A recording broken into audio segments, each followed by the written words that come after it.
నెయ్యి కల్తీ జరిగిందని ఆరోపించాడు.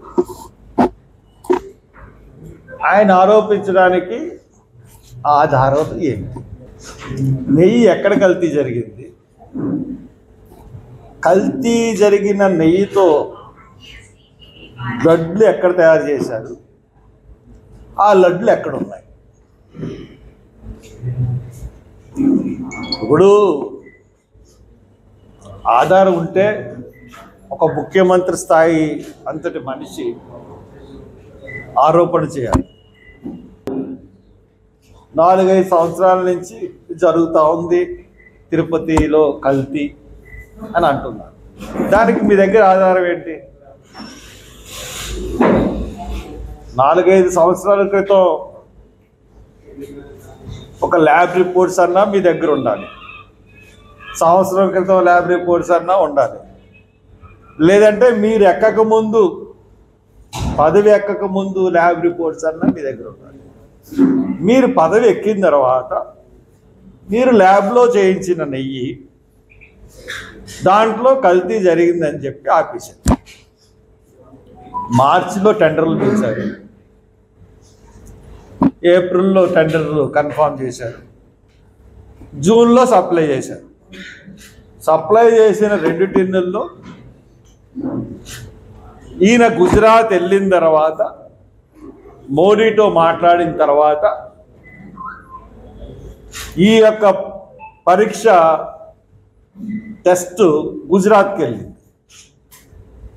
ఒక పక్క జమ్మూ కాశ్మీర్ ఎన్నికలు జరుగుతూ ఉన్నాయి, ఒక పక్క హర్యానా ఎన్నికలు జరుగుతూ ఉన్నాయి. ఇప్పుడు మోడీని చంద్రబాబు నాయుడు గారు జిగిరీది వస్తుంది కాబట్టి ఆ ల్యాబ్కు పంపించి అక్కడి నుంచి ఒక రిపోర్టు తెప్పించారు ఈవో గారు. ఆ ఈవో గారు కాబట్టి ఈ నెయ్యితో లడ్డూలు తయారు చేయడం ఆఫ్ చేద్దామని ఆఫ్ చేసేసారు. గుడ్. మరి మీరు కల్తీ జరిగిన లడ్డూలు ఎవరు తినలేదు. పోనీ ఇప్పుడు దాకా కల్తీ జరిగిందని చెప్పి ప్రచారం చేస్తున్నారు, కానీ ఇప్పుడు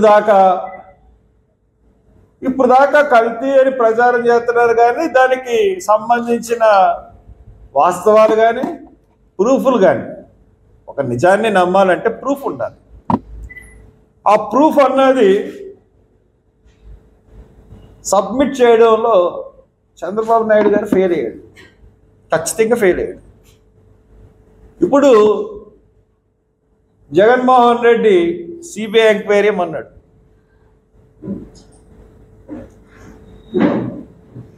నువ్వు సిట్టేగా వేస్తానని ఎందుకు అంటున్నావు?